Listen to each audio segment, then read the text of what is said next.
조갑제 TV 시청자 여러분 안녕하십니까. 2023년 3월 26일 밤 8시 30분입니다. 저희 조갑제닷컴에서 일주 전에 출간한 나는 대한민국 검사였다. 누가 노무현을 죽였나? 전 대검 중수부장 이인규 변호사의 이 책이 돌풍을 일으키고 있습니다. 일주일도 안 됐는데 서점에 나간 걸 기준으로 하면은 지금 베스트셀러 리스트에 올라 있습니다. 이 책은 532페이지가 되는 그 내용으로서는 상당히 딱딱하지만 읽으면은 마치 추리소설처럼 단숨에 밤을 새워 다 읽었다는 사람들이 많습니다. 그런데 이 온라인 서점에 들어가서 이 책을 읽고 남긴 독후감을 점검을 하면은 상당히 재밌는 내용들이 많이 있습니다. 예스24 블로그에 올라 있는 독후감 하나를 제가 소개를 해 드리겠습니다. 제목은 나는 대한민국 검사였다. 그래서 남긴다. 이렇게 되어 있습니다. 이 독자가 남긴 글인데 독자 이름은 여기 나와 있지 않습니다. 내용이 하도 좋아서 제가 소개를 해드릴까 합니다. 이 책은 이인규 검사의 회고록이다. 이 책을 사서 읽은 분의 독후감입니다. 처음 앞부분은 그야말로 자신의 회고록이지만은 뒷부분은 노무현 전 대통령에 대한 수사 기록이다. 노무현 전 대통령의 마지막에 대한 1차 사료이고 매우 신빙성이 높다고 생각한다. 그래서 파장을 일으킨다. 대한민국은 민주주의 국가이다. 민주주의 국가에는 성역이 존재하지 않는다. 하지만 언젠가부터 우리 주변에는 수많은 성역이 만들어지고 있다. 5.18 성역, 노무현 성역, 세월호 성역, 대통령 탄핵 성역 등등. 그리고 유시민 같은 사람은 이 성역을 지키기 위하여 대안적 진실이라는 개념을 내놓기도 한다. 그리고 대안적인 진실이 궁색해지면은 과거 박근혜 대통령 탄핵 때 묵시적 뇌물이라는 판결, 이재명 판결 때 소극적 거짓말 등과 같이 어느 혼란을 유발한다. 뇌물에 묵시적인 것이 어디 있고 명시적인 것이 어디 있으며 소극적 거짓말과 적극적 거짓말이 어디 있는지 모르겠다. 결국 진실도 없고 뇌물도 없고 거짓말도 없는 것이다. 일단 대안적인 것을 포장해서 대중을 현혹하고 그게 어려우면 그 안에서 새로운 개념을 만들어서 사실이라는 것을 해체하는 것이다. 결국 10만이 할 수 있는 것을 소수 선동자나 권력자가 할 수 있게 도와주는 것이다. 그런 면에서 이 책은 매우 유용하다. 이 책의 주제는 한마디로 정리하면 사실보다 위대한 진실은 없다이다. 점점 사실이 없어지고 이념만 횡행하는 대한민국 사회에 매우 중요한 이정표가 될 것이라고 생각한다. 제가 최근에 읽어본 서평 중에서 최고의 서평입니다. 여기는 정확한 분석도 있고 아주 멋진 글솜씨, 표현력이 있으며 명언이 있습니다. 새로운 개념을 만들어서 사실을 해체한다. 사실을 해체한다. 지금 이재명, 문재인, 유시민 한국의 이 좌파 세력들이 수십 년 동안 해온 것이 사실을 해체하는 것이었습니다. 사실을 해체하려면 어떻게 하느냐? 대안적 사실이라는 걸 또 만들어냅니다. 대안적 사실이라는 그 말 자체가 거짓말인데 거짓말을 대안적 사실이라고 합니다. 그 대안적인 것은 뭐냐? 사실은 존재하는데 그것을 부정하기 위해서는 자기의 사실을 드러낸다는 겁니다.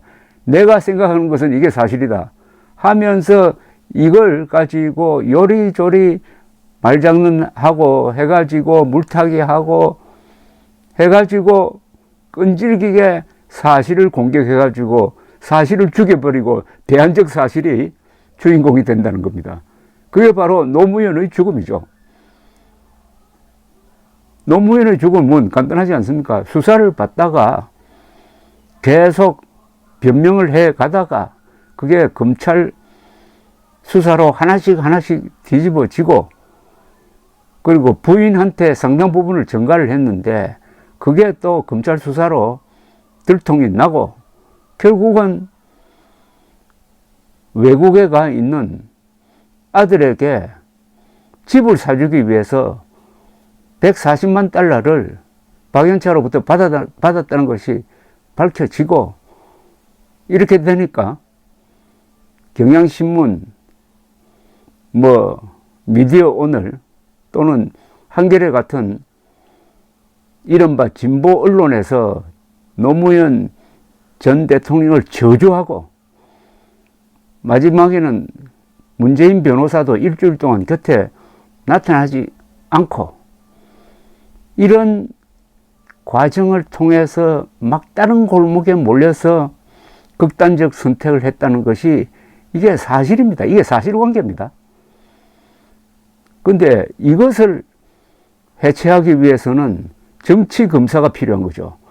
정치검사가 정치적 수사를 했다. 그래서 누가 노무현을 죽였나? 검찰이 죽였다. 수사 책임자 이인규가 죽였다. 이랬던 거 아닙니까? 지난 14년 동안 이런 대안적 사실에 대해서 이인규 수사 책임자가 14년 동안 침묵하고 있다가 이 책을 냈습니다. 대안적 사실에 대한 사실의 반격이 시작된 거죠. 바로 그 점을 이분이 아주 날카롭게 지적을 하고 있습니다. 일단 대안적인 것을 포장해서 대중을 현혹하고, 그게 어려우면 그 안에서 새로운 개념을 만들어서 사실이라는 것을 해체하는 것이다. 결국 10만이 할 수 있는 것을 소수 선동자나 권력자가 할 수 있게 도와주는 것이다. 이 사실을 부정하는 것은, 사실은 신도 할 수 없는 겁니다. 신도. 하나님도 사실은 부정할 수가 없습니다. 그만큼 사실은 위대한 겁니다. 여기 이인규 변호사가 명언을 하나 남겼는데, 사실보다 위대한 진실은 없다는 겁니다. 진실하지만 그게 결국 사실과 연관되는 거죠. 사실과 진실의 차이는 뭐냐? 사실은 단편적인 것이지만은 진실은 단편적인 것을 모아서 종합해가지고 어떤 문제의 종합적인 모습, 진상이죠. 그걸 드러내는 것을 우리가 진실이라고 그럽니다. 팩트는 사실이고 트루스는 진실입니다. 그러나 그 진실은 사실에 기초를 해야 됩니다. 그래서 사실보다 위대한 진실은 없다에 대해서 이 독자 한 분이 이런 멋진 평가를 내렸습니다. 이 책에 대해서 반론이 들어올 때마다 저는 이 책 등 뒤에 있는 이인규 변호사의 주장을 소개를 합니다. 기자들이 전화 오면은 책 등에 이미 이인규 변호사가 왜 이 책을 썼느냐, 아니 왜 이 책을 쓸 수밖에 없었느냐 하는 것을 요약해서 써놓았으니까 그것을 참고하라고 그럽니다. 그리고 그 안에 이걸 우리 출판하는 사람들이 표삼이라고 부릅니다만, 표삼에는 말 못할 사정을 틀어놓은 부분도 있습니다. 제목이 좌표 찍기입니다. 내가 2017년 8월 미국으로 출국하자 좌파 인사들은 나에게 도망자 프레임을 씌웠다. 대한민국 어떤 기관에서도 나를 피의자로 입건한 사실이 없으며 피의자나 참고인으로 출석을 요구한 사실도 없었다. 그럼에도 그들은 인터넷에 수배 전단을 만들어 뿌리는 등 온갖 모욕을 주었다. 미국에 사는 좌파 인사들은 내가 식당에서 가족과 식사하는 장면을 몰래 찍어 한국 언론에 제보하고, 국내 좌파 언론 매체는 물론 민주당 국회의원까지 나서서 나를 도망자로 몰아갔다. 일부 미국 내 극렬 좌파들은 내가 살고 있는 아파트 안 현관문 앞까지 들어와 인증샷을 찍어 인터넷에 올리거나 아파트 앞에서 논두렁 시계로 노무현을 죽음으로 내몰았다. 한국으로 돌아가서 수사를 받으라는 피켓을 들고 시위를 벌였다. 나 하나로 모자랐던지 미국에 유학 중인 딸의 신상트리를 하고 페이스북에 살인자의 딸 노무현 전 대통령을 죽인 대가로 공부하는 것임을 명심하라는 댓글을 남기기도 했다. 이러한 광기에 찬 행동들은 문재인 변호사가 운명은 자서전입니다. 말투는 공손했으나 태도엔 오만함과 거만함이 가득 묻어 있었다고 나에 대해 소위 좌표를 찍은 것과 무관하지 않다고 생각한다. 여기 독후평을 쓴 분이 이런 표현을 했습니다. 언젠가 우리 주변에는 그 수많은 성역이 만들어지고 있다. 5.18 성역, 노무현 성역, 세월호 성역, 대통령 탄핵 성역 등등. 그리고 유시민 같은 사람은 이 성역을 지키기 위하여 대안적 진실이라는 개념을 내놓기도 한다. 성역이 있으면은 그 민주국가가 아니죠. 성역이 있으면은 그거는 신정국가죠. 성역은 말 그대로 그 안에 하느님이 있다는 겁니다. 노무현 성역 하면은 노무현은 건드려서는 안 되는 존재, 신적 존재로 만드는 거죠. 5.18 성역 하면은 5.18 광주는 건드려서는 안 되는 신성한 것이 되는 겁니다. 신성한 것이 있으면 민주주의가 되지 않습니다. 그래서 이 책은 나는 대한민국 검사였다는 이 책은 성역이 되려고 하는, 신교가 되려고 하는 노무현 성역을 해체하는 그런 효과를 아마 갖게 될 것이고 문재인의 위선을 벗기게 될 것입니다. 이 책에 있는 절묘한 표현, 문재인은 노무현의 죽음 위에 거짓의 재단을 쌓아서 정치를 했다. 그 결과로 대통령이 되었다. 성역 없는 나라를 만들어야 합니다. 그런 점에서 나는 대한민국 검사였다. 누가 노무현을 죽였나?